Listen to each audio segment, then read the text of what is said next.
Hola, bienvenidos. Si os parece, vamos a empezar en unos minutos. Vamos a esperar por lo menos que se pueda conectar los demás, que nos han dicho que están ahí en vías de poder conectarse. Si os parece bien, empezamos en 1 o 2 minutos y os comparto pantalla. Mientras estamos aquí, esperamos y enseguida empezamos.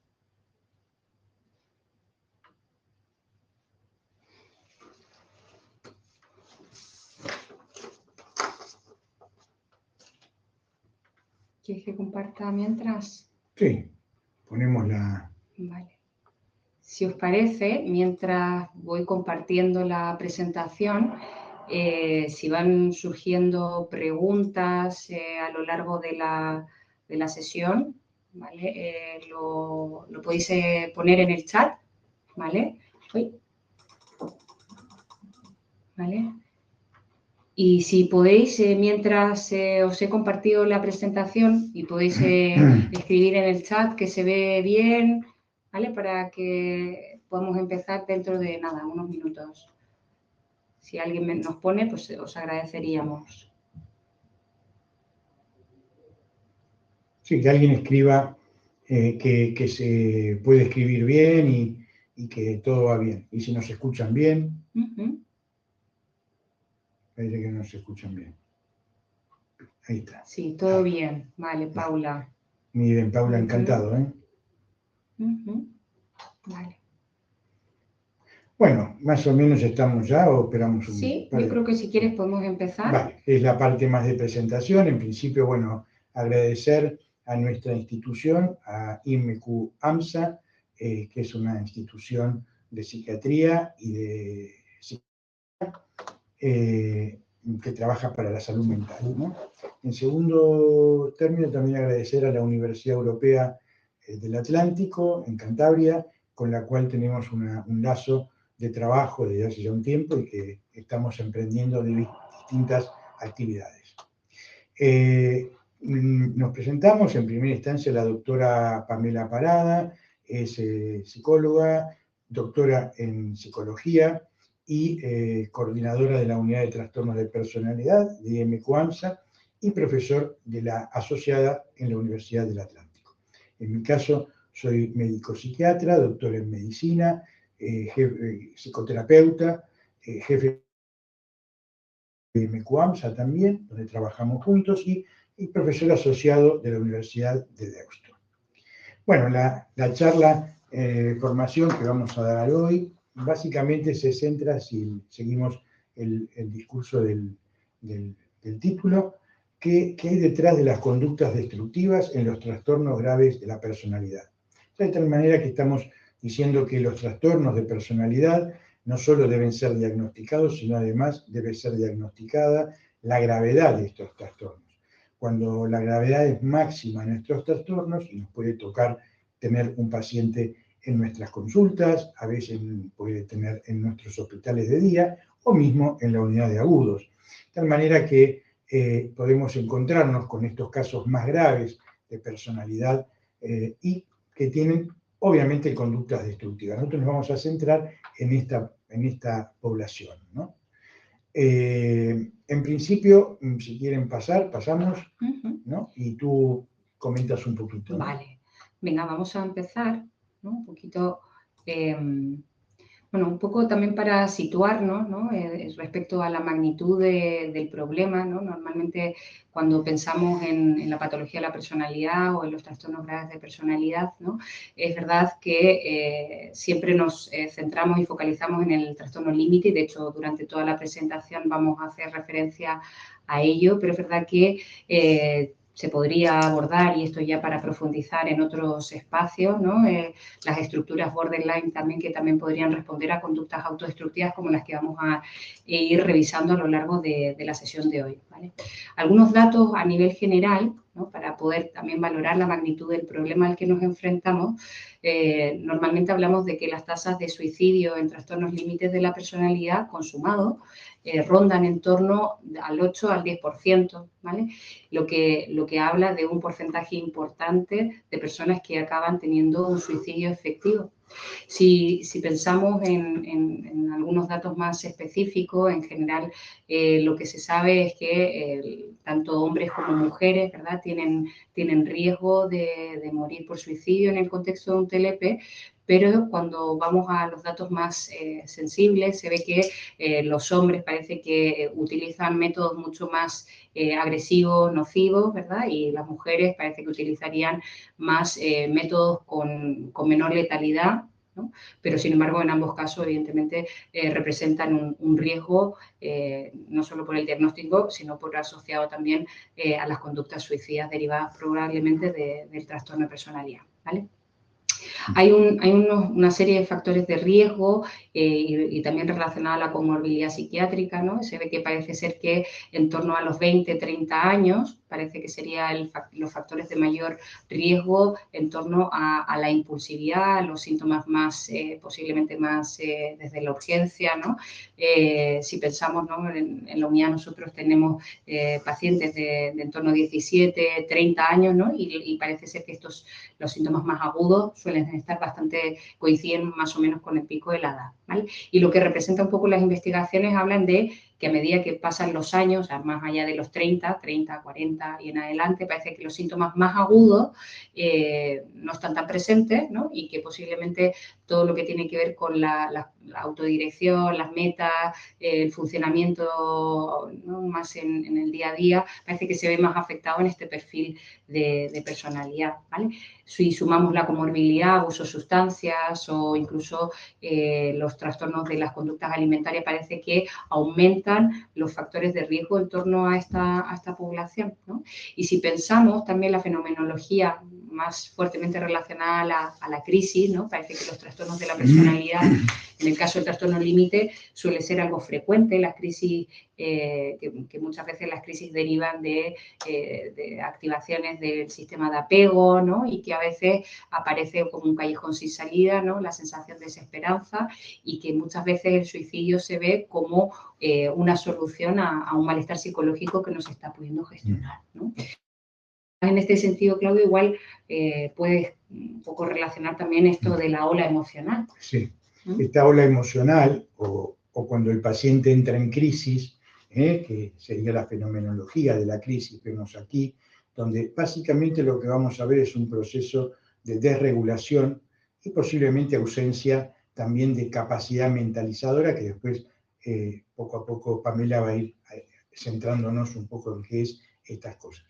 Pero hemos dicho que cuando se produce digamos, una descompensación, en este caso lo que llamamos ola emocional o torbellino emocional, básicamente lo que hay es, como vemos, comparativa dos curvas. La verde o curva A pertenece al funcionamiento normal de procesos desregulatorios, o que digamos que la desregulación también se produce en sujetos sin patología y que de alguna manera puede darse estos fenómenos de desregulación emocional. Pero si vemos, la curva es una curva muy simétrica, asciende, sube hacia un pico y rápidamente vuelve a bajar y vuelve todo a la línea base. Así que hay una rápida recuperación. Esto tiene elementos que son de tipo psicológico, biológicos y también en el propio medio en el que se mueven, a niveles ambientales. Todo esto tiene que ver con una serie de fenómenos que vamos a ir viéndolo. Ahora, vamos a ver qué pasa en el sujeto con trastornos graves de personalidad. Es decir, por ejemplo, un trastorno de personalidad límite grave.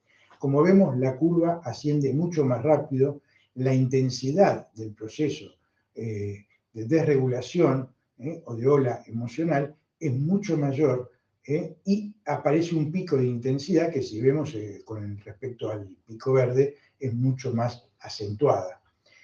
Como vemos, también aparece un descenso en la intensidad, pero ese descenso, como vemos, es un descenso muy lento y, como vemos, termina ahí y sigue el proceso hasta llegar a la línea base. Entonces, al recorrer ese descenso, aparece una zona, como vemos, entre amarilla y roja, a la que denominamos zona de peligro. Esta zona de peligro básicamente estará centrada en que, de alguna manera, lo que vamos viendo sea en la clínica, en lo que nos hablan los padres, en las relaciones familiares, en las relaciones cercanas, cómo la persona se despolariza, se desregula y la zona de descenso o peligro es una zona de alta sensibilidad, ya es una hipersensibilidad con la que está, digamos, expuesta la persona a que se pueda producir un nuevo episodio, digamos, de desregulación emocional, dando un sinfín, pudiendo haber otro fenómeno en otra zona, y esto, en definitiva, va haciendo que esta zona de peligro pueda generar, como ocurre, una oleada de una y otra, y puede ocasionar alteraciones de la conducta y, evidentemente, situaciones de riesgo, como vamos a ver más adelante, ¿no? Esto, fíjense que puede darse en distintos contextos. Muchas veces en la clínica misma se da, estando con un paciente, vemos que se empieza a desregular y finalmente el paciente muchas veces necesita mucho más tiempo para recuperarse.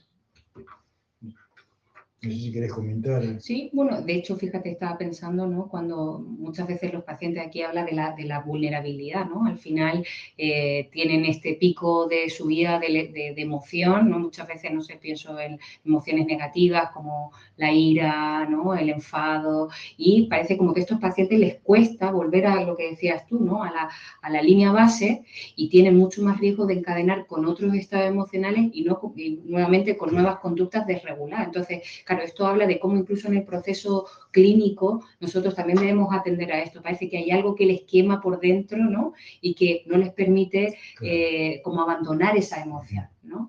Sí, fíjense que las dos líneas, las dos curvas parten de una línea base en común. Es decir, que los pacientes se caracterizan a los trastornos de personalidad no porque no lleguen muchas veces a la línea base, sino que algo, un estímulo interno o un estímulo externo, por ejemplo, una conversación o un momento de terapia donde uno puede intervenir de una determinada manera, el paciente evidentemente hiperresponde, y esto va a generar esas zonas de pico y después de descenso muy difícil que hay que tratar de trabajar. Vamos a ver más adelante cómo se trabaja, sea en la mentalización, cómo se trabaja en la DBT, en la dialéctico comportamental que utilizamos en nuestro programa, y asimismo también en el trabajo con familias para ayudarlos a regular, porque muchas veces este fenómeno hace que se desregulen también las propias relaciones internas, y entonces en una situación donde hay una desregulación recíproca de todos los miembros y una dificultad de que poner límite a eso, ¿no? Sí, eso, ¿no? Sí. Veremos entonces aquí. Y entonces, ¿cómo en realidad todo esto impacta la crisis en un paciente con trastorno de personalidad? Lo que se ve un poco es el símil o la analogía de una báscula, ¿no? Cómo en realidad muchas veces una situación crítica, cuando un paciente entra en una crisis, no siempre son todo crisis, ¿no? Pero cuando un paciente entra en una crisis, aparecen pensamientos o cogniciones de tipo que quiero que estos pensamientos de tipo me quiero morir, quiero que desaparezcan, ¿no? O voy a poder descansar de una vez por todas, voy a dejar de molestar a mi entorno familiar, porque los pacientes están muy preocupados de que la familia no sufra, ¿vale? No solamente dejar de sufrir ellos, ¿no? Y cuando se inclina la balanza, o incluso los sentimientos de culpa, va inclinando la balanza a tener una situación de crisis que impacta de una manera importante incluso a nivel del sistema familiar, ¿no? Entonces, un poco el objetivo, y nosotros también creemos que es importante hablar de que muchas veces los pacientes verdaderamente no quieren morir, ¿no? Hay muchos pacientes que en realidad lo que buscan es dar una solución radical a los problemas que están teniendo muchas veces en el presente, o situaciones que han impactado en el pasado pero que aún siguen afectando en el presente, ¿no? Y que de alguna manera esta solución que parece tan extrema en realidad responde a una fuerte desregulación emocional, y que realmente les está imposibilitando afrontar lo doloroso del momento, ¿no? Y aquí entra la parte como más terapéutica para nosotros, cómo poder encontrar los terapeutas, ¿no? Nosotros como como Claudio psiquiatra, yo psicóloga, ¿no? De alguna manera, y pienso también en todos los que estáis ahí, poder conectar con estos pacientes. Necesitan una conexión real porque muchas veces lo que les ayuda a salir de ese sufrimiento intenso donde la balanza se inclina hacia la desesperación, hacia un túnel sin salida, responde realmente el contrapeso de poder encontrar motivaciones de por qué vivir. A veces la motivación pasa desde no dañar a los seres queridos, a veces pasa incluso por, fíjate, estaba pensando en animales, ¿no? Cómo en realidad las personas van buscando, a veces vamos tan a mínimos que eso no es suficiente como para poder agarrarnos a la vida cuando estamos en una situación tan difícil y tan límite, ¿no? Y de alguna manera el construir la petición de ayuda de una manera también con el terapeuta, como una forma, un recurso muchas veces que ni siquiera ha existido, ¿no? O incluso trasladar la conexión con otras redes familiares. Esto también hablará Claudio también cuando abordemos el tema del grupo multifamiliar, porque también es una forma de conectar con muchas otras familias, no estar solo en el contexto de inestabilidad, ¿no? Sí, vemos que él, Pamela hablaba de conexión real cuando el paciente se encuentra con fragilidad, con vivencias, digamos, de abandono, con vivencias donde en definitiva lo que va llevando a una idea de terminar con su vida, de alguna manera como método de superar el dolor.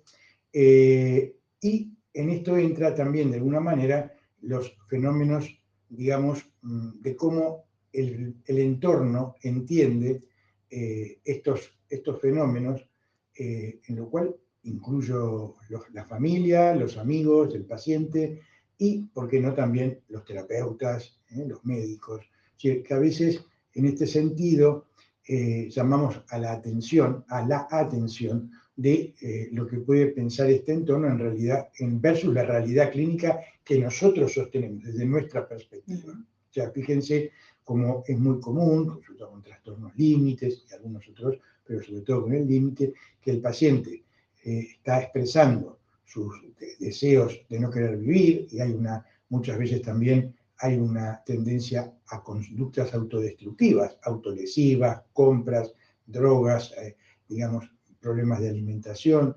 Entonces, ¿qué es lo que ocurre? Es que muchas veces el entorno interpreta esto como una manipulación consciente y un chantaje. Esto lo hemos escuchado y es un recurso. En cambio, nosotros vemos que la realidad clínica es una estrategia que adopta el paciente para poder regular. Muchas veces el paciente se autolesiona también como con un sentido de poder, vamos a ver más adelante, de regular esas emociones, con una eficacia también. Es decir, por eso decimos en esto, ¿qué hay detrás, en la aplicación de hoy, qué hay detrás de las conductas autodestructivas? Muchas veces vemos que estas formas de conducta autodestructivas tienden también, como veremos, a compensar las sensaciones que tienen de abandono, de apego inseguro, etc.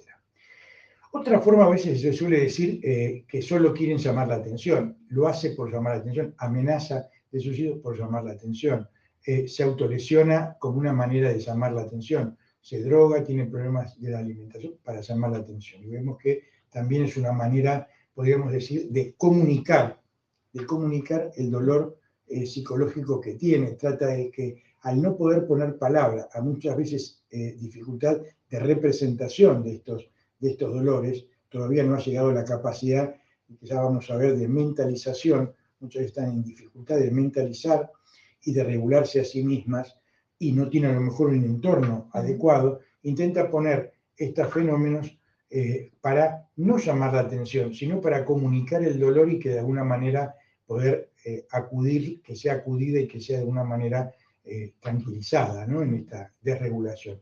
Ayuda a un tercero, busca comunicar a un tercero que le ayuda a desregularse. Ya vamos a ver a regularse, pero ya vamos a ver cómo trabajamos en la terapia. Por otro lado, hay un tema también, la idea de que si se corta es porque quiere morir. Y no hay tampoco, es otra forma también de una mala interpretación. Son mitos que estigmatizan a los pacientes, vienen las familias con estas ideas, a veces es abordado por los mismos terapeutas o médicos, etcétera, psiquiatras, y a menudo es una estrategia de prevención y vamos a ver cómo, y lo vamos a explicar bien, que muchas veces las autolesiones tienen que ver con una estrategia de regulación emocional, psicológica y hasta biológica. Vamos a ver un poquito en otra diapositiva. Pero fíjate, yo estaba pensando Sí. en esto que decías, importante, ¿no? Que muchas veces la familia habla de que puede, o la familia, incluso los profesionales también, ¿no? Esto solo lo hace por llamar la atención, pero muchas veces, ¿no? La persona ha aprendido por su entorno a que la única manera de ser visto es amplificando un funcionamiento tremendamente destructivo, ¿no? Entonces, como también, aquí entra también la tarea, ¿no? Que trabajamos aquí en el grupo multifamiliar y que luego tú lo explicarás mejor que yo, ¿no? Que de alguna manera muchas veces los pacientes han aprendido este funcionamiento de expresar el malestar y cómo ayudarle a la familia, al entorno, a la pareja, ¿no? Y al mismo paciente de poder trasladar este malestar o dolor o bueno, pues lo que está experimentando de una forma adaptativa y menos destructiva, ¿no? Estaba pensando que eso también es importante tener presente, o incluso de si el paciente se corta, ¿te acuerdas que hablábamos también hoy en la reunión clínica, ¿no? De que a veces los pacientes, muchas veces, sí, es verdad, las autolesiones cumplen una función, o la autolesión o las conductas destructivas en todo su espectro, porque en realidad permiten que muchas veces los pacientes o bien no se mueran, ¿no? O que de alguna manera no todas las conductas autodestructivas tienen fines suicidas, o sea, como en realidad son la cara de una misma moneda. Eso es. ¿No? Sí, básicamente es eso, ¿no? Uno debe preguntarse, más que tratar de tapar esto, prohibir, tapar, etcétera, antes que eso debemos preguntarnos qué quiere decir en esta persona, por ejemplo, que puede ser otras, una autolesión. ¿Qué puede decir tener una recaída en las drogas? ¿Qué quiere decir un tema de una compra compulsiva, etcétera? ¿Qué quiere decir en este caso una autolesión? Una autolesión se puede dar por muchos fenómenos. Que no puede, por ejemplo, una persona no puede ir al trabajo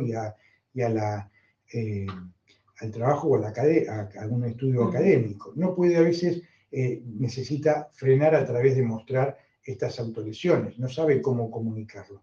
Muchas veces es calmar el sentimiento de vacío, el odio, regular sus sentimientos de odio a las relaciones que pueda tener conflictivas, traumáticas. Muchas veces también es para mejorar el tenor de su angustia. Es decir, fíjense, y hay muchas más, ¿no? Que ya las vamos a ir explicando, pero básicamente, ¿para qué sirve? La pregunta es, ¿por qué se autolesiona? ¿Cuál sería el sentido y dónde a lo mejor empezó esto y por qué empezó?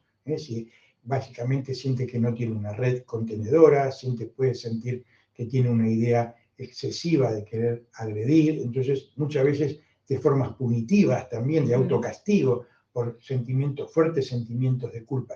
Todos estos elementos están, y no siempre están en unos y están en otros, por lo tanto dan una idiosincrasia de este paciente. Eso, por lo tanto, nos tiene que hacer pensar, más allá de trabajar en que se autolesiona o no. Y como dijo Pamela, me parece es importante, por eso es que hay detrás de los comportamientos destructivos, es interesante porque ya nos plantea cuándo y cómo es necesario que eso se vaya diluyendo y finalmente frenando. A veces un paciente te comenta, te revela que se está autolesionando y nosotros ahí tenemos que tener cierto cuidado para ver cómo funciona la autolesión o la autodestructividad para que de alguna manera ir poniendo remedios para cada una de las personas que se encuentran ahí, ¿no? Sí, también está lo que sería todo el abordaje médico, psiquiátrico, psicoterapéutico y psicofarmacológico también, ¿no? ¿Qué elementos tenemos que hacer para que de alguna manera esto se vaya produciendo,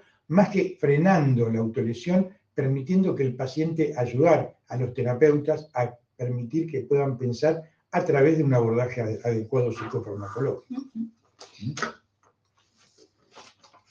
Bueno, aquí nuevamente vemos en un intento de explicar cómo un trastorno, por ejemplo, un trastorno límite de la personalidad puede de alguna manera regularse, y esto es la pregunta, ¿qué hay detrás? Este slide, esta PowerPoint es muy importante porque pone el acento en lo que hay detrás de la conducta destructiva.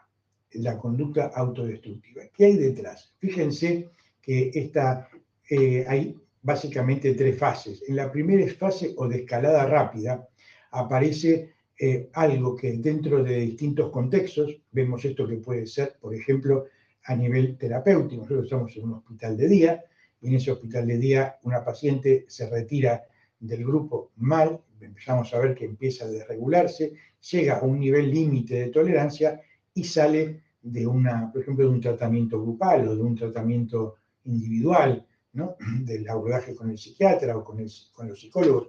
Y evidentemente cuando llega a su nivel de tolerancia va a buscar, dado que está haciendo un cortocircuito, en este punto cúlmine, va a buscar una manera de poder regular. Y la principal que va a encontrar es la que viene encontrando hace tiempo. Ejemplo, la autolesión. Entonces, esta autolesión tiene determinados efectos. Fundamentalmente, lo que nos explican los pacientes tiene un efecto de disociación de la personalidad, fundamentalmente con los conflictos, la retraumatización, los elementos que se están dando en los vínculos enfermos y enfermantes muchas veces, ¿no? Con las parejas, los padres. Entonces, finalmente, cuando estos vínculos son vínculos enfermantes, que llamamos a esto interdependencias enfermas y enfermantes, necesitan regularse, ¿no? Necesitan volver a una base.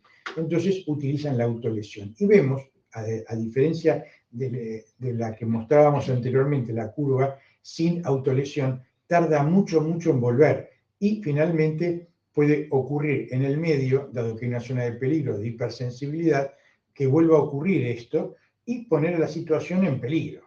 Esto puede ser una persona a la cual se le prohíbe determinadas cosas y no ha llegado todavía el momento donde haya aprendido cómo regularse. En segundo lugar, vemos una persona que se autolesiona. Fíjense la caída rápida. Acuérdense de la anterior, cómo aparecía, esa azul aparecía una caída mucho más lenta, mientras que aquí, con la autolesión o con otras conductas, consumos, conductas sexuales de riesgo, etcétera, que vemos habitualmente, esta persona, por determinados mecanismos, vuelve a una línea basal mucho más rápida. Esto no significa que es un mecanismo, un remedio, pero sí tenemos que saber cómo actuamos en ese filo muy, muy fino entre prohibir, en comprender, que la persona comience a actuar tal vez poco a poco y tomando de alguna manera, espaciando los episodios, de alguna manera también disminuyendo a través de 2 procesos, la regulación emocional, la mentalización, y un tercer elemento que es el conjunto de la familia, de los medios que están internos, los medios donde convive, en los medios del ambiente, lo que llamamos ambiente del paciente, tengan una conducta que propense la autorregulación y la regulación del conjunto, ¿no? Por lo tanto, ¿qué ocurre en estos pacientes cuando entran en la tercera fase? Bajan, hemos dicho.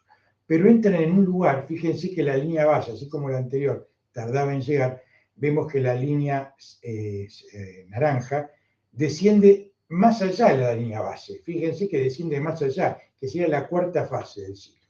Esta es una etapa más triste, culposa, vergonzosa, lo que de alguna manera reinicia la escala anterior. Fíjense ahí cómo el paciente se siente avergonzado por sus autolesiones, Entonces también la mirada que tenemos que tener nosotros es una mirada donde pueda ser, digamos, una mirada donde no encerremos al paciente en una situación que incremente su culpa y su vergüenza, sino una mirada compasiva en el sentido de entonamiento afectivo para poder de alguna manera desde ahí poder ayudarlo a regular, como vos decías, la regulación asistida en conjunto entre terapeuta y paciente, y por el otro lado, de alguna manera, empezar a producir, ayudarlo a autorregular, muchas veces por procesos de identificación. Esa persona que me mira, que me regula, que me ayuda, que está conmigo en estos momentos, de alguna manera, y no se desespera y no pierde ella la regulación, como a veces pasa con las familias,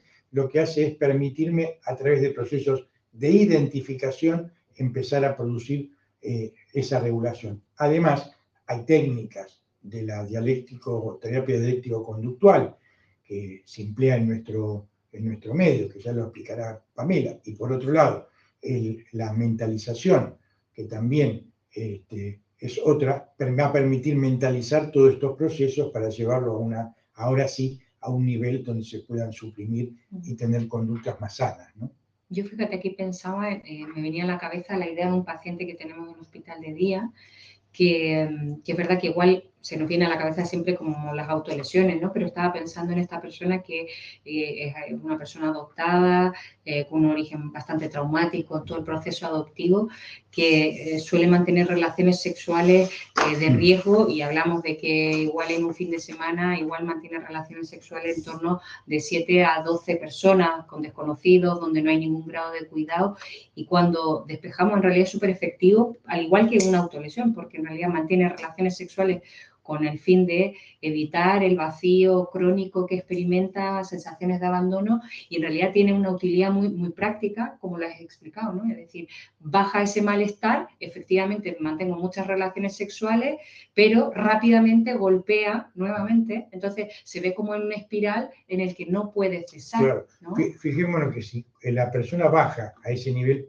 a nivel base, baja, y ella siente de por sí intrusión de culpa, pensamientos intrusivos de culpa y de vergüenza, y los terapeutas, digamos, refuerzan este hecho de que está mal, que no debe hacerlo, de una manera punitiva, digo, ¿no? O sea, de una manera punitiva, no una manera compasiva y comprensiva, y de pronto se lo echa, o cosas así de los tratamientos, sin que haya un acompañamiento, puede ser que se suspenda por un tema reflexivo, pero digamos siempre desde una mirada que no sea culpabilizadora, que lo avergüence, que sea como que está traicionando el tratamiento, que está traicionando probablemente tu tratamiento con él, sea individual, en equipo. Es decir, que esto muchas veces ocurre, ¿no? Que el terapeuta se siente mal y contractúa muchas veces algo que le pertenece al paciente, y que él necesita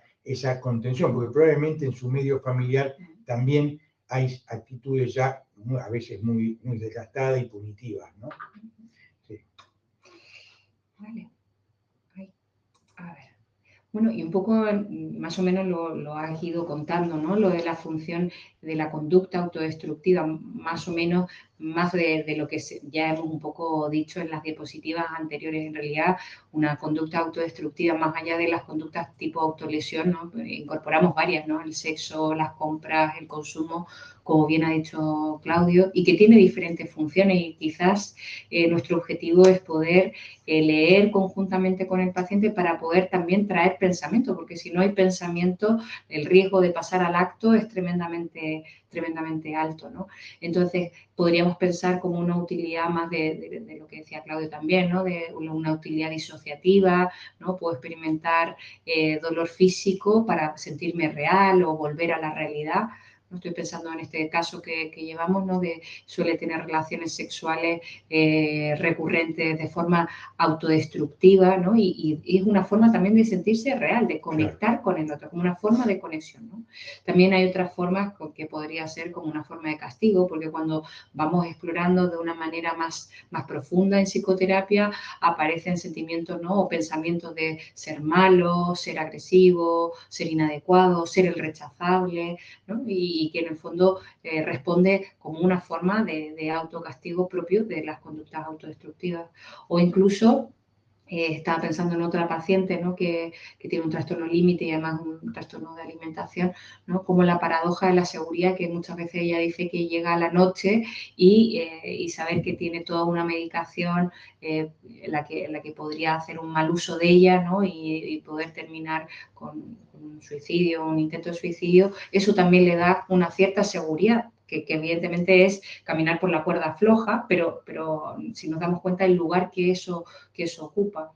O de alguna manera entender que muchas veces los pacientes tienen muchas o numerosas conductas autodestructivas. Por ejemplo, nosotros vemos en el hospital que a veces llegan con las autolesiones y cambian, ¿no? Cambian la autolesión por el sexo descontrolado sin ningún tipo de protección, pasan del sexo a las compras o a veces también al consumo. Entonces, cómo en realidad se sustituye muchas veces una conducta destructiva por otra, y muchas veces también porque, sobre todo cuando se lleva a lo físico, normalmente de alguna manera se tolera más el dolor físico que el dolor psicológico o emocional que puede provocar, bueno, pues un poco las propias vivencias de cada persona, ¿vale?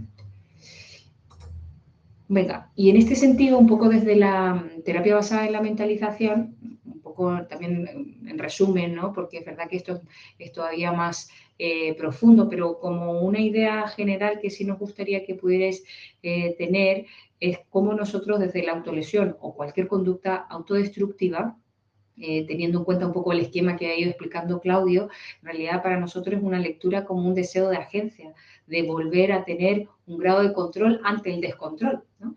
Entonces, un poco, muchas veces cuando estamos con pacientes con trastorno de personalidad, nosotros solemos, por ejemplo, pasar una serie de pruebas, además de entrevistas con los pacientes, y lo que se ve es que muchas veces el self, la identidad, se ve endeble, frágil, poco coherente, poco consistente en el tiempo. Responder a la pregunta el quién soy se vuelve algo verdaderamente difícil porque aparecen como muchas fragmentaciones de la identidad, ¿no? del self. Y entonces esto es un campo perfecto para que el cuerpo sea trasladado como el armamento de lo que denominaríamos el self, ¿no? Y esto en mentalización se conoce como alien self, que en realidad milita contra la mentalización. ¿Y cómo es que milita? Bueno, no nos permite pensar, solo nos lleva a actuar el malestar, aparecen todas las conductas acting out, ¿no?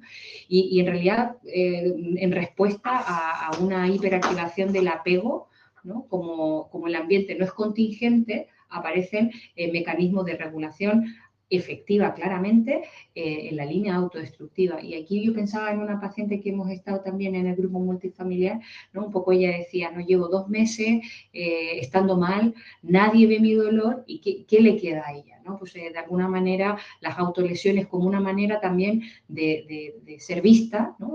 El entorno no registra los sentimientos de malestar que va experimentando, el ambiente no es contingente, ¿no? O sea, ante el deseo, ante el malestar, ante las dificultades, el ambiente no es capaz de recogerlo. Entonces, ¿qué sucede con la paciente? Que como el ambiente no lo registra, termina autolesionándose.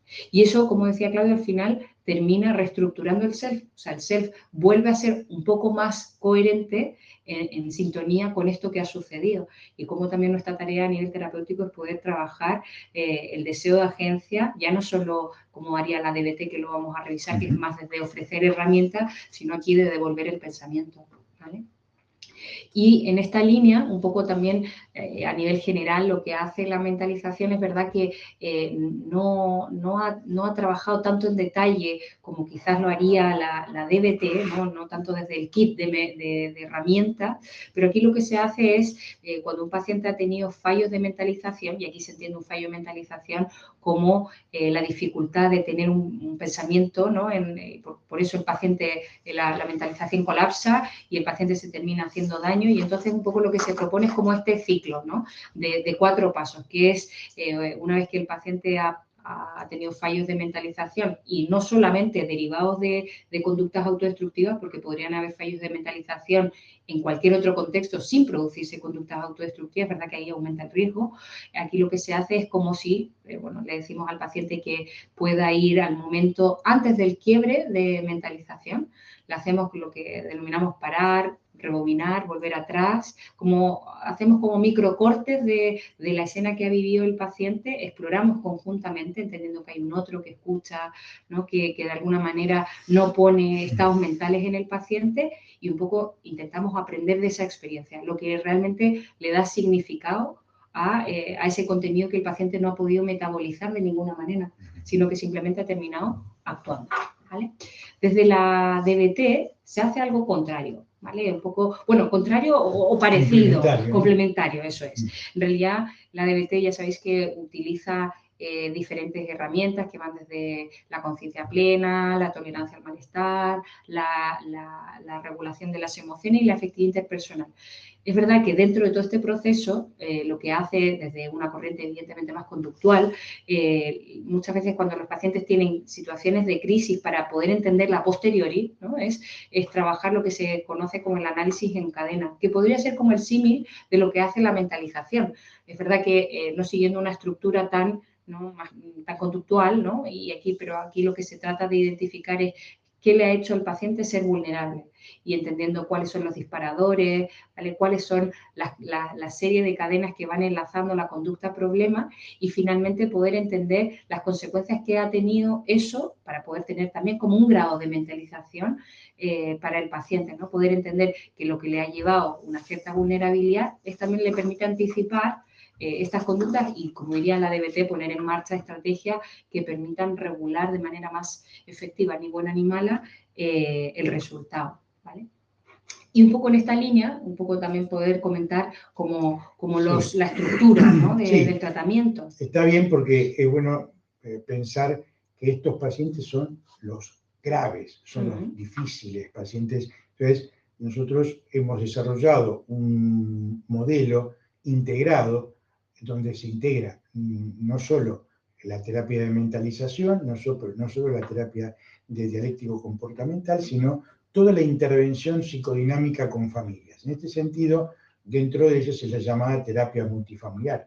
La terapia multifamiliar sostiene que los pacientes mentales graves van a tener ciertas carencias de recursos porque no han tenido experiencias determinadas en el entorno familiar a lo largo de su desarrollo y dado que no ha tenido vivencias experienciales que le permitan incorporar recursos de amor, de contención, de apego, etcétera, de mentalización, finalmente son personas que tienen carencias, han detenido su crecimiento emocional y entonces son necesarias que pasen determinadas experiencias y le permitan nuevamente generar un redesarrollo de la personalidad.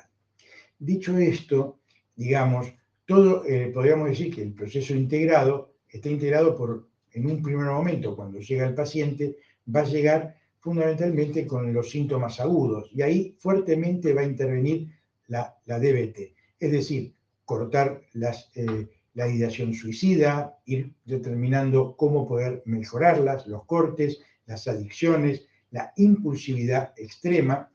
Poco a poco es apagar, digamos, los fuegos que se van dando en estos apegos inseguros y proponerle apegos seguros, podríamos decir en general. La contención inmediata y la supervivencia. La terapia de dialéctico comportamental es una terapia de supervivencia. Y ahí es donde más se va a centrar en proporcionar a los pacientes ciertas herramientas. Mientras que la terapia de mentalización lo que va a poder permitir al paciente en líneas generales, un poco lo que explicaba Pamela, es primero aprender a mentalizar sus propios pensamientos, pensar sus pensamientos, pensar sus emociones, empezar a conectar con sus emociones y, por último, poder conectar con sus conductas. Al mismo tiempo, poco a poco, la persona va pudiendo hacer lo mismo con los otros, pensar los pensamientos del otro, hacer hipótesis sobre esto, poder tener, de alguna manera, poder pensar sus conductas, sus emociones, y qué puede estar pensando el otro en el momento que yo estoy pensando. Es decir, se habla de una línea empática, fundamentalmente, donde muchas veces podríamos decir que hasta en lo biológico las neuronas espejo están funcionando para generar fenómenos identificatorios, es decir, de cómo se conduce el otro, el equipo terapéutico, su familia. Hablando de esto, justamente lo que vemos que estos pacientes tienen ciertas carencias, pero también los pacientes que van sufriendo, las familias que sufren, que tienen dolor, empiezan a actuar de una manera muchas veces descontrolada, desregulada, y en vez de generar una conducta que lleve a la regulación de la mentalización, van consiguiendo una desregulación emocional en familia. Y esto, incapacidades de mentalizar. Por lo tanto, la primera premisa que en estos pacientes graves debe ser siempre atendida la familia, porque si no, están bien con nosotros, proveen a un medio enloquecedor. Entonces, de alguna manera se dice que es necesario tratar a las familias del paciente mental grave y de ser incorporadas al tratamiento. Y cuanto más grave, también. Muchas veces, por último, vemos que las familias no solo están desgastadas o están problemáticas, sino que muchas veces estas familias también, individualmente, cada uno de sus miembros, tiene también carencias para tener recursos para tratar estas dificultades que tienen de regularse a sí mismo y de regular a las personas. Por lo tanto, es necesario que se incorporen al tratamiento para que de alguna manera puedan ser objetos sanos de tratamiento hacia el propio tratamiento y generar así interdependencias sanas y sanadoras. Es decir, para ello el paciente nos tiene que ver trabajando y tenemos que trabajar con la familia real. Es decir, de alguna manera tenemos que ser lo más auténtico posible, ya vamos a ir viendo por qué, pero de alguna manera poder trabajar con la familia real para que vayan encontrando el camino hacia la cura. El grupo multifamiliar es un grupo también donde participan distintas familias y lo que se va produciendo en ella es un diálogo, una conversación, para construir, muchas veces decimos, recursos del yo, que no habían estado. Muchas veces un paciente que no puede, un padre que está mal y está desregulado, es ayudado por otro padre a que tenga, por ejemplo, paciencia. Muchas veces un padre demasiado rígido con un hijo y el hijo no puede poner palabras, otro hijo de otros padres que están ahí pueden hablar por ese otro paciente. Es decir, en definitiva, se va generando como una mente ampliada, buscando que haya una interdependencia sana y sanadora. Entonces, este sería un poco el objetivo de trabajar con la DBT, con la MBT y con todo lo que corresponde a las familias y al grupo multifamiliar. Bueno, un poco recogiendo esto de la importancia también de la familia y también de los tratamientos, ¿no? Nos gustaría un poco también compartir con vosotros la trayectoria también del cambio del proceso de tratamiento, ¿no? Las expectativas versus la realidad, ¿no? Muchas veces los pacientes vienen con síntomas agudos o síntomas, ¿no? Sobre todo lo que hemos estado hablando de las conductas autolesivas o conductas autodestructivas, y parece ser que es lo primero, que luego Claudio os contará un poquito más, que es lo primero que tiende a decrecer en la curva, ¿no? Pero sin embargo, de hecho, me viene la idea como de lo que propone John Gunderson, ¿no? Que al final muchas veces los pacientes, la curación real de un trastorno de personalidad no solo se basa en atender los síntomas emergentes, ¿no? Los síntomas que en realidad igual en nuestro sistema asistencial, que es un hospital de día, ¿verdad? Igual vosotros en la consulta privada o en otros contextos, igual vais a compartir conmigo, ¿no? Que quizás esta parte aguda en la que acude el paciente, ¿no? Va con síntomas más depresivos o con síntomas autolesivos, conductas destructivas, tiende a mejorar. Pero claro, esto es un proceso de curación que requiere tiempo, porque aunque no estén esos síntomas, no significa que el paciente ya está ¿no? curado, ¿no? Sino que en realidad lo que tenemos que tener en cuenta, de hecho hay muchos estudios que hablan, y nosotros también lo vemos en el hospital de día, habla de la funcionalidad o incluso de la dependencia de las relaciones, ¿no? Parece que, vale, las relaciones dependientes que tienen estos pacientes siguen estando presentes, siguen siendo motivo de conflicto interpersonal, y además la funcionalidad, muchas veces volver a incorporarse a la vida laboral, académica, todo esto empieza a ser residual y que quizás los procesos terapéuticos no prestan siempre suficiente atención, porque estamos más en la urgencia, siendo bomberos de los pacientes con trastorno de personalidad, ¿vale? Y un poco en este sentido, sí, para ir también acabando. Sí. Dos aspectos. El primero, lo que llamamos marcadores de progreso clínico, que los tenemos en nuestro hospital de día, pero también los tenemos cuando vamos siguiendo en nuestras consultas propias, ¿no?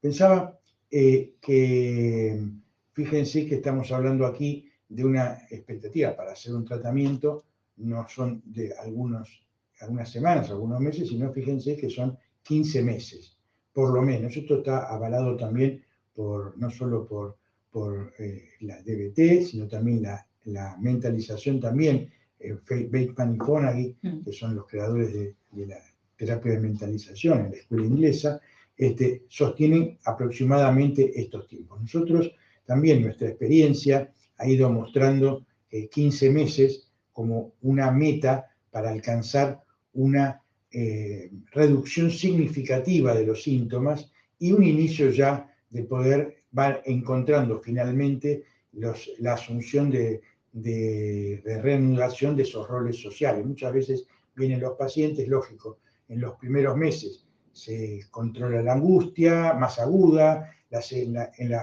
meses ya se define finalmente, definitivamente se saca las conductas autolesivas y más peligrosas, aparece una mayor empatía, una comprensión más sólida, las interdependencias en la familia se aclaran, mejoran, y ya entre los 6 y 3 meses ya muchas veces los familiares y los propios pacientes quieren retomar como muy rápido, ¿no? la vida, ¿no? Y muchas veces nosotros decimos que hay que ir más tranquilo. Los tratamientos, muchas veces cuando uno hace el encuadre de tratamiento y uno hace ya el primer diagnóstico de cómo es el caso que vamos a tratar, hay que tratar de pensar en estos tiempos y proponérselo a los familiares, que no es una cosa que puede haber mejoras, pero las mejoras pueden ser de falsa consistencia, así que hay que tratar mucho tiempo para que el paciente pueda insertarse adecuadamente. Estamos hablando de por lo menos 15 años. Muchas veces yo le digo, mire, son 15 años para tener 50, 60, 70 años de mejoría. Son unos chicos muy jovencitos. Este sería un poco, vemos que hay como 3 etapas: a las primeras semanas, a los 3 meses y a los 6 meses, ¿no? Donde muchas veces ya se pueden ver, los inicios de un trabajo ya a nivel social o a nivel académico, ¿no? Y encontramos ya las primeras reinserciones, ¿no? No sé si más o menos... Sí, eso es. Y quizás para ir cerrando, en honor también al tiempo, ¿no? Nosotros sí creemos que algo es tremendamente importante, es la formación especializada en el manejo de trastorno de personalidad. Muchas veces los terapeutas no siempre están preparados para enfrentar el riesgo, todo lo que implica también el reto clínico que implica tratar este tipo de pacientes, también a nivel farmacológico, a nivel médico, a nivel psicoterapéutico, ¿no? Y que de alguna manera, más allá de estos plazos que nosotros manejamos orientativos, es poder tener claro la importancia de poder supervisar la práctica con un perfil de pacientes que en realidad moviliza muchísimo en el contexto de terapia. Y un poco también en esta línea, poder comentaros, ¿no? También para acabar, esta iniciativa de este espacio que hemos tenido también de poder compartir con vosotras y vosotros es derivado de una formación que nosotros estamos realizando, que estamos, bueno, llevamos mucho tiempo trabajando en este proyecto, que vamos a estar de cara a septiembre. Empezamos la primera edición del curso universitario de intervención psicoterapéutica en trastornos de personalidad, que es una titulación avalada por la Universidad Europea del Atlántico. Y un poco contaros, ¿no?, de que esta iniciativa vamos a intentar de recoger y de profundizar en todos estos temas que hemos estado trabajando hoy, evidentemente con mayor detenimiento. Son 9 módulos teórico-prácticos que vamos a enfatizar mucho. La mayoría de los docentes somos personas que trabajamos en el día a día con personas con trastornos de la personalidad, que nos hemos especializado en diferentes terapias, en mi caso terapia basada en la mentalización. Claudio también, aunque pertenecemos en el equipo con una formación evidentemente más psicodinámica, más en los grupos multifamiliares, pero que de alguna manera tratamos de responder un poco a la necesidad de una formación especializada. Nosotros pensamos, fíjense que nosotros pensamos cuando ideamos digamos, esta intervención que tenemos con los trastornos en nuestro hospital de día, pensamos cuál era la mejor intervención, porque si bien es decir, trabajar con el sistema dialéctico comportamental está bien, pero nosotros veíamos que con este tipo de pacientes nos quedábamos aún, podríamos decir, cortos. Finalmente incorporamos la mentalización y junto con esto las terapias familiares. Hemos también recorrido por qué es necesario la combinación de trabajo familiar, trabajo de mentalización y trabajo con DBT. Entonces, creo que esto es lo que vamos a hacer. El curso va a estar basado fundamentalmente en estas 3, además va a haber otros que nos van a ubicar en los trastornos tratar de entender los trastornos de personalidad, tratar de entender las comorbilidades, tratar de alguna manera ver qué pasa con la reinserción de estos pacientes, que también son muy difíciles, de cómo se reinsertan. Entonces, de alguna manera, dar las estrategias, las pinceladas más importantes de cada una de estas terapias para que podáis en distintos medios donde estéis, ser expertos universitarios en la intervención psicoterapeuta con estos trastornos. Para ello, otro elemento, hay muy buenos, yo siempre digo que hay muy buenos cursos de trastornos de personalidad, hay muchísimos. Sin embargo, lo que nosotros vamos a hacer énfasis, como dijo Pamela, somos profesionales que estamos trabajando día a día con los trastornos de personalidad y una parte está destinada a la docencia universitaria y sobre todo a este tema de trastornos de personalidad.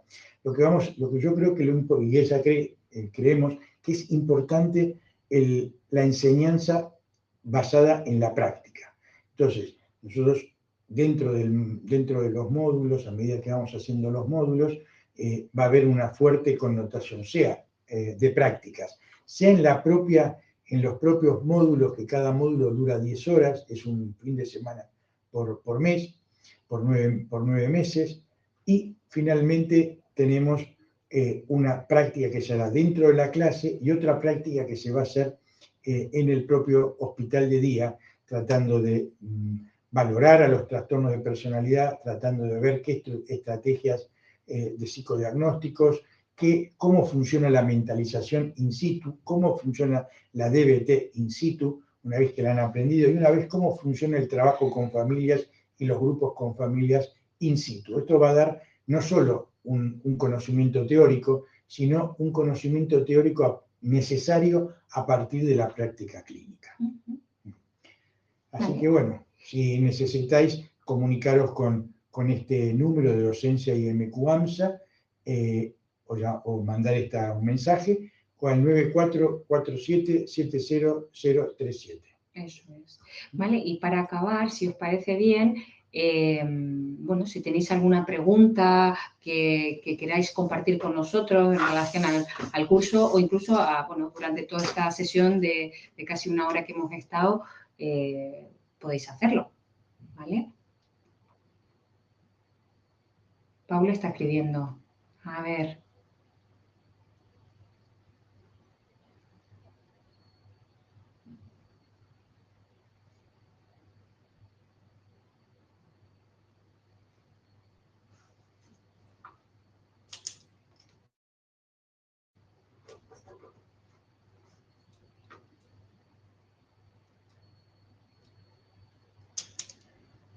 A ver, Paula dice, ¿habrá entrenamiento en habilidades concretas de intervención o será más observacional? Bien. Vale. Bueno, Paula, un poco contarte que en el curso, evidentemente, vamos a entrenar. La persona que hace la formación es una compañera nuestra que trabaja en hospital de día, y si te refieres al entrenamiento en habilidades, entiendo desde la DBT, sí se va a hacer un entrenamiento específico de todas las habilidades, ¿vale? Y a nivel observacional también vamos a intentar que podéis compartir con nosotros en el espacio de hospital de día para ver también cómo hacemos, cómo se trabaja en todo en un contexto de hospital, ¿no? Es diferente, es verdad que aplicado evidentemente y adaptado a otros con muchos contextos, a la privada o de los mundos también de donde vengáis, sí. Berta también está ahí escribiendo. ¿No? Berta. Sí, pensaba en que mientras que escribe Berta, pensaba en el tema de que nosotros partimos de esta necesidad de que las personas, los profesionales, alumnos, como hace más de 20 años, nosotros hace más de 20 años somos un centro de alguna manera, un centro de participación de psicólogos y médicos también, que se forman, en este caso los psicólogos, para la habilitación profesional y hacen un trabajo muy importante para ellos y para nosotros, o sea que están en una práctica constante, participan en los grupos y otras actividades, ¿no? Berta, vosotros trabajáis con las familias, pero me surge una pregunta. ¿Alguna vez ¿Os cuesta trabajar con las familias? Pues sí, Berta, mucho, muchísimo. De hecho, fíjate, aquí Claudio también nos va a poder contar también desde la experiencia del grupo multifamiliar que tenemos en el hospital de día, pero tenemos familias muy difíciles, muchas veces no solo con que más allá de la psicopatología que a veces puede haber, con funcionamientos familiares tremendamente desafiantes para los equipos, con problemáticas diversas. Muchas veces esto en el grupo multifamiliar tú lo abordas muy bien, ¿no? Que es muchas veces algo que viene transgeneracional, el trauma transgeneracional, muchas veces la familia, ¿no? Muchas veces no pueden ejercer el cuidado o de una manera porque tampoco lo han vivido o han afrontado el conflicto desde el lugar que han podido buenamente. O sea, creo que el complejo y lo que sí hemos aprendido nosotros es del trabajo como algo angular, del trabajo con familias como algo angular de cualquier tratamiento. Sí, lo que decía, estoy totalmente de acuerdo.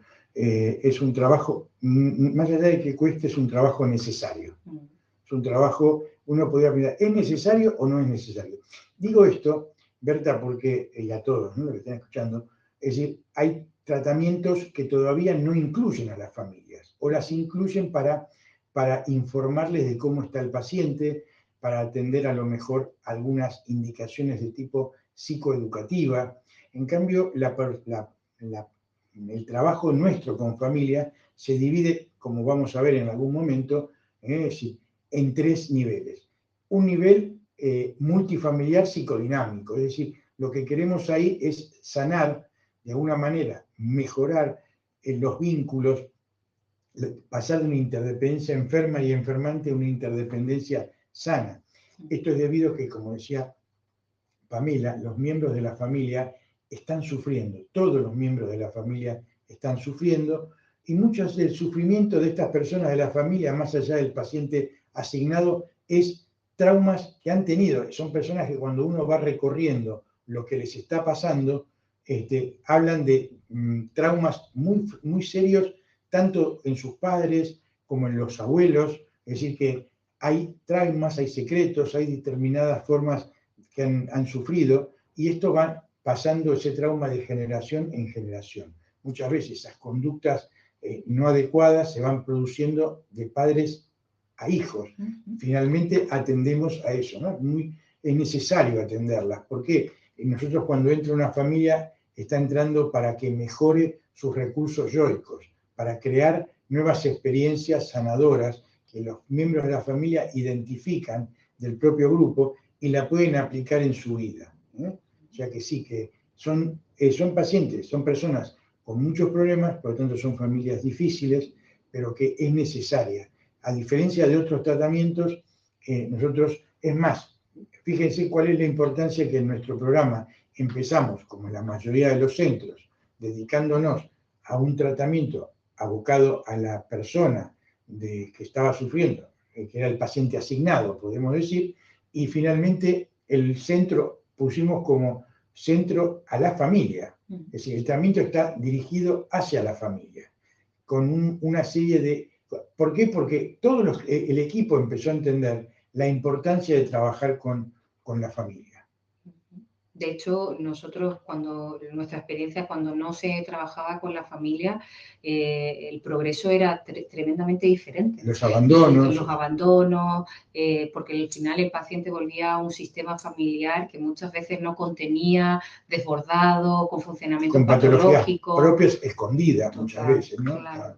Y entonces ahí habla del desafío, ¿no?, de trabajar con la familia. Nosotros, evidentemente, trabajamos desde un marco teórico, claro, ¿no? Trabajamos desde una perspectiva psicodinámica en el grupo multifamiliar, donde entramos todo un equipo terapéutico, pero es verdad que esto también es llevable a otros espacios y adaptado a otros espacios. O sea que, Berta, claro, creo que son familias tremendamente desafiantes, pero también creo que cuando se trabaja con la familia y entendemos todo el lugar que ocupamos en este sistema, creo que son familias tremendamente agradecidas de permitir el trabajo. Importante también que, claro, me dice, pero trabajar con familias, bueno, muchas veces las becarias que están con nosotros, las pasantes que están con nosotros, empiezan a entender cómo trabajar con esas familias. Es decir, cómo trabajar con esas familias y con esos pacientes mentales graves. Entonces, aprender de esa manera permite después utilizarlo en otros ámbitos de trabajo, ¿no? Dice Berta, gracias, yo sí también lo veo fundamental, pero me cuesta mucho, de acuerdo con vosotros. Personalmente me cuesta que muchas familias vean sus propios traumas transgeneracionales, y de acuerdo, es un desafío, y si no les incluye, yo creo que no hay el mismo progreso. Sí, fíjate que al trabajar en el multifamiliar, uno de los trabajos, porque en nuestro programa hay un trabajo multifamiliar, que es un grupo abierto, después tenemos la terapia, digamos, una terapia psicoeducativa familiar, los familiares salen de ahí y van a otro lado, y finalmente tenemos las intervenciones individuales del núcleo familiar. Entonces, muchas veces los pacientes se van atreviendo a hablar de sus traumas cuando evidentemente ha habido una normalización, porque van escuchando a otras familias que hablan de sus traumas, y a partir de ahí estas familias empiezan poco a poco a sentir un espacio de seguridad emocional, un espacio de clima emocional adecuado y de seguridad psicológica para poder hablar de estas cosas, ¿no? Mira, aquí Joseba pone, ¿hasta qué punto creéis que este experto, esta formación, nos prepara para identificar y abordar los trastornos de la personalidad en la clínica? Claro.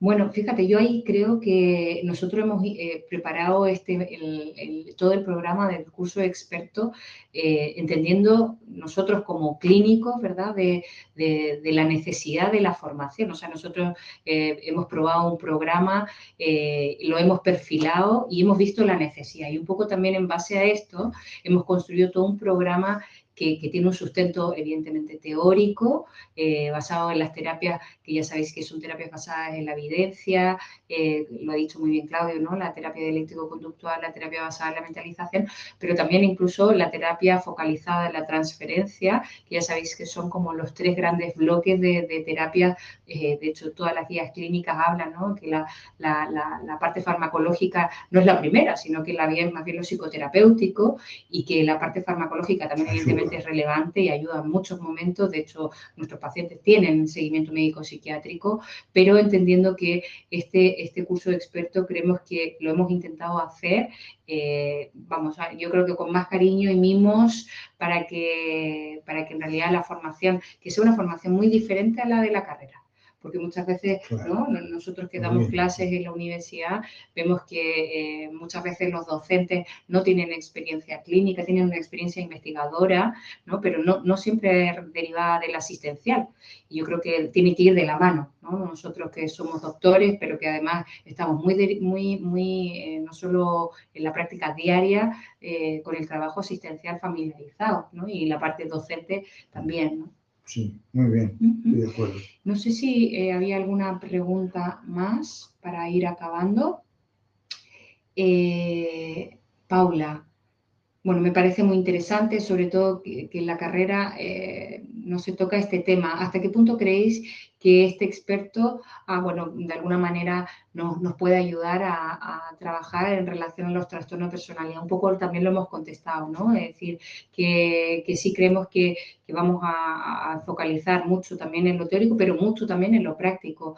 Vamos a intentar no resolver casos, pero sí también poder pensar, ¿no?, cómo estamos hablando a nivel terapéutico. Sí, y digamos, completando un poco, ¿no?, lo que dice Pamela, nosotros, cada uno es experto en determinadas de estas 3 áreas, ¿no? Cada uno, aunque podemos tener una visión transdisciplinaria, es decir, que yo he hecho la formación de DBT, pero básicamente estoy en DBT de mentalización con Bateman, pero evidentemente lo que me interesa es más esa parte multidisciplinar. Esto no significa, ella ha hecho su formación en mentalización, otras compañeras han hecho la formación en DBT, y hay otros que también trabajan y ayudan a comprenderlo de la terapia focalizada también en la transferencia. Entonces, cada uno lo que va a hacer es tratar de extraer lo más significativo de cada una de sus áreas para poderlo aplicar tanto en la teoría como en la práctica. Es decir, vamos a tratar, después, obviamente, quien no conoce ninguna de estas áreas puede sentirse a gusto haciendo una formación posterior, incluso con DBT, con MBT o con multifamiliares, con trabajo con familia. Pero básicamente lo que vamos a dar son las, podríamos llamarle, ¿no?, en términos sintéticos, herramientas para que os sea posible tanto la identificación, saber qué nivel de tratamiento tiene que tener esa persona y finalmente cuáles son las intervenciones terapéuticas más adecuadas que ustedes se tienen que llevar para aplicarlo en la práctica. Muchos de ustedes tienen consultas. También vamos a tener espacios de supervisión de sus trabajos que están haciendo en su consulta o de lo que han visto en las experiencias en el hospital de día. Vale, parece que no hay más preguntas. Bueno, simplemente agradecer a todos los asistentes, que sé que habéis guardado un espacio para nosotros y, bueno, lo dicho, si os gustaría contactar con nosotros, compartir algún espacio del curso de expertos, estamos aquí y esperamos volvernos a encontrar hasta otro momento, que seguro que nos vamos a encontrar y escribir a cualquier... a docencia, ¿no? Docencia, que podemos responder lo que haya quedado, ¿no? Eso, que pueden contactar con docencia@imqamsa.es y que ellos os contestarán respecto a cualquier duda relacionada al curso de expertos. Y muchas gracias. Venga, nos despedimos, ¿vale? Adiós.